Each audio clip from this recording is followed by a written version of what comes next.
Range error. Behind the curtain. Prologue. Not too far off, in a world just next door to where you are now, global civil war broke out. The troubles that followed devastated everything and left behind a dangerous power vacuum. One that a global technocracy, built by the people, for the people, filled. This technical revolution, born out of necessity, restored structure, law and order. But their most revolutionary advancement combined eugenics and AI to create something extraordinary, the first of its kind. Human hybrids, 200 samples. Chapter 1. Lock it down! Alarms echoed and red lights flashed as Hobbs barked orders from the observatory where he overlooked room 143. Inside enters Biolab. Chilling screams echoed up from blood-splattered walls where his tactical team lay, in pieces. The scent of blood and iron washed up through vents as reinforced doors hissed shut to the room, trapping the wounded inside. Morgan's eyes fixed on the monstrosity behind the glass. The size of a child, it was anything but, and looked completely alien with demonstrative strength where it pinned the remaining guard to the glass, slowly leeching the life from him. She stood in awe. Its hunger, its savagery, it was exactly what they needed. She watched as, to her disappointment, after all the strength it exerted, it let out a harrowing shriek before collapsing. "Why?" she uttered, gesturing for the report. "Vector embedding failed again." Dr. Becker began to elaborate. "There's something wrong with the test subjects?" Becker shook her head. "They're all young, strong candidates." "Have you tried using enhancer shots?" Becker nodded. "The human biological structure's too delicate. It can't regenerate fast enough for the pathogen. And yet samples flush it out too quickly." Morgan's brow furrowed, flicking between reports. Their human hybrid, sample 106, was too strong. And this 10-year-old from the third, Kimberly Burke, not strong enough. She began making a few changes to the synthetic protein. Having reached the control room, Hobbs burst in. Hand like a vice, he dragged Morgan aside. "They were my best men." "Against my worst," Morgan drawled, somewhat amused as she stared back at the puffy red face, now inches from her own. Inter's head of defense. "You think this is funny?" Hobbs spat, eyes bulging. "I think it's time you listen." Dusting herself off, she moved back to Becker, handing over the changes. "My hybrids, samples, would have handled that for you if you'd let them. Then you'd still have your men." She glanced at the monster behind the glass. "Leave it with me." She spun on her heel, leaving Hobbs to lick his wounds as she moved on to her next subject down the hall. They needed more enhancer shots and better quality. "Sample 87, she said, bristling with pride as she strode in. In a sense, she was like a mother to them, the only one they'd ever known, and they, her golden geese. The young man hung caged overhead. "Ready?" His eyes seemed to glaze as he gave a curt nod. With a quick gesture to their lead technician, they began. With a loud clunk, steel cogs began to turn as his cage lowered into icy waters in the tank below until fully submerged. "Time?" One of the technicians turned to check with Morgan, who watched the young man's vitals on screen. "We need a higher concentration. Let's try 20 minutes before extraction." Asterisk. Meanwhile, many floors above, oblivious to the goings-on below, Arden hunched over his old laptop in Inner's glass castle. Most called it nostalgia, but in truth he couldn't stand those transparent holographic monitors. "Don't stay too late." Old ivory fingers wrapped around the door, followed by a sympathetic smile from Ingrid, who pretended to scold him as Arden's gaze flicked up. "Someone's got to keep Inter churning out benefits to the third," he sighed, leaning back in his chair. "Poor souls. The hours you put in, though. Not many at your level would care. I can get you a coffee before I go." No, Arden assured, straightening up. "I won't be here much longer. Besides, Bert will be wondering where you've got to." She smiled. He really was very thoughtful. He took care to think about others. A rare breed, completely selfless, she pondered, tapping the door thoughtfully as she left. Arden's eyes returned to his screen, watching the scantily clad blonde with the plumber just as the trill of the telephone cut in. Pausing it, fist thumping on the desk, his eyes narrowed on it. What the hell could they want now? Did the work never end? It was nearly 9 p.m. The number was withheld, lucky for them. He ground out, resolving not to answer. It stopped before ringing again. Closing the lid of his laptop, he made for the door. He'd finish up at home and his mobile began to ring. With a heavy sigh, he flicked it open, a vintage novelty thing he'd received for his birthday. Perhaps it was important. If he was lucky, it'd be his wife.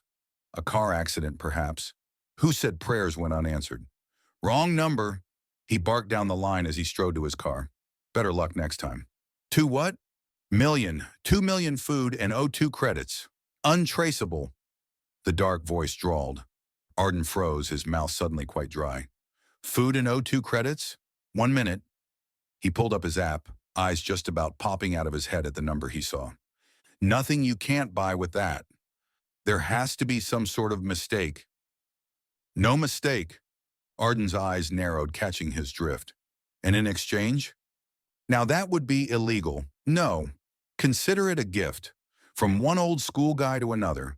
Though I'd be pleased to see our good friends at Morgan's lab win the tender for the biometric ID when new passports roll out. I'll be in touch. Petrov rang off and stepped back into the shadows as he spotted Velda King passing in the third. His gaze blackened as he reached for his gun.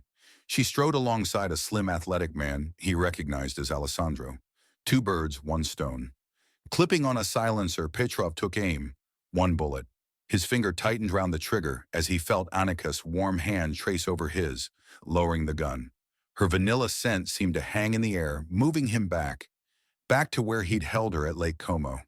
To this day, she was the most precious thing he ever held. I'm doing it for you, he growled. It wasn't so much a voice that responded, but a resolved understanding that flooded in, stopping him. It refused to be ignored. You promised. Her words, her memory almost audible as his finger tightened round the trigger. That was before. He glared at the two of them. They were to blame. Firing into the dirt sent Velda and Alessandro hurrying off as he slipped out of sight, and once back at his pod, he sat grinding over options, shadows darkening his expression. He didn't have to kill them to make them pay for what they'd done. Asterisk. Leaving my security detail was completely irresponsible. Velda gasped, staring back to where gunshots had rung out, not far off. Please. Alessandro chuckled, clever brown eyes shining. You provide them more protection? Do you even remember your roots? She piped down, irked by the irony. When had she become so afraid? Wide eyes scanning the third through her goggles, it was hard to see anything of substance here. But as Alessandro stood there in the dirt, she saw glimmers of how things had been, how she had been, when she wasn't so afraid. They'd achieved the impossible. Fine, she snapped, hurrying now to catch up with him. Knew you still have it in you. Scrambling over rubble and between tall stacks, they made their way toward his shipping container. Wrenching open the rusty old door, she stepped in, a little surprised by what she found. It felt homely enough, reminding her of the museum's old boiler room where she'd set up shop during the Troubles. Nudging past, Alessandro pottered through to the kitchenette and poured some coffee. It occurred to her in that moment that he was right at home here, that he stayed at Inter solely out of duty to her and the cause. Everything he wanted was here, in this beautifully renovated tiny home, and at every possible opportunity, he retreated to it. It was a modest space, filled with real books, wooden flooring, and furniture he'd salvaged from back before Hydra, their protective dome that now towered over London. At least let me send someone out here to seal it. Keep the filth out, make it more comfortable and clean. Her nose wrinkled back at the musty smell. You will do no such thing, his smile firmed, unless you can do it for all of them. It'll knock years off your life. The Troubles are over. There's no need to live like everyone else? Alessandro grinned, seeing her hesitate. It had been a win for Inter, but for everyone else, though the dust had settled, their standard of living wasn't much improved. He scanned her tired eyes and sunken features. Satisfaction isn't found in claiming quantity, but in offering quality. Velda's mouth pressed thin as he continued.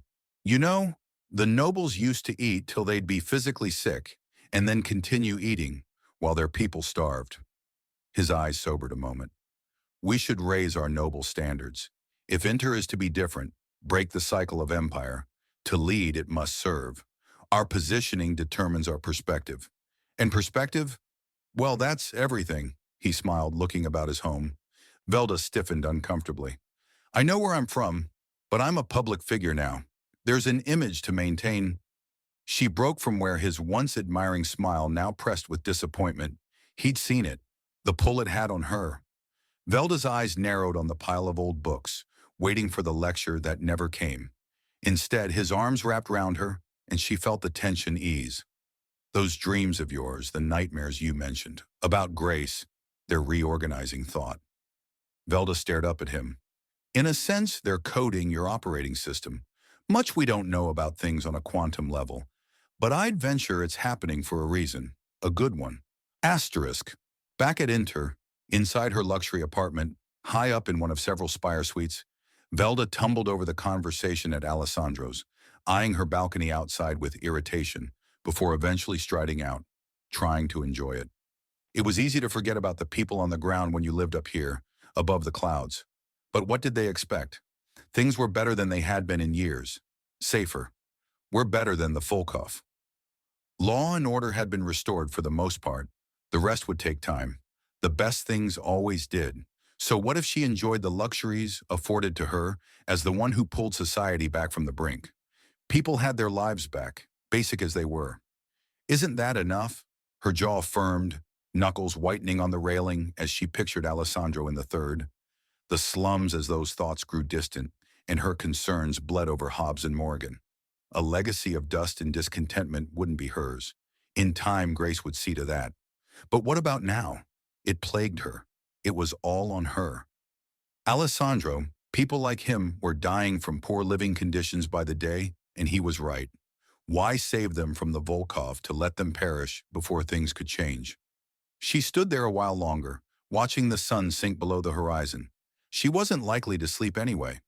Not after Alessandro's take on what the dreams, or rather, her nightmares meant. She didn't like the idea of anything seizing control of her, programming her. But now he'd said as much. She couldn't deny that's exactly how it felt.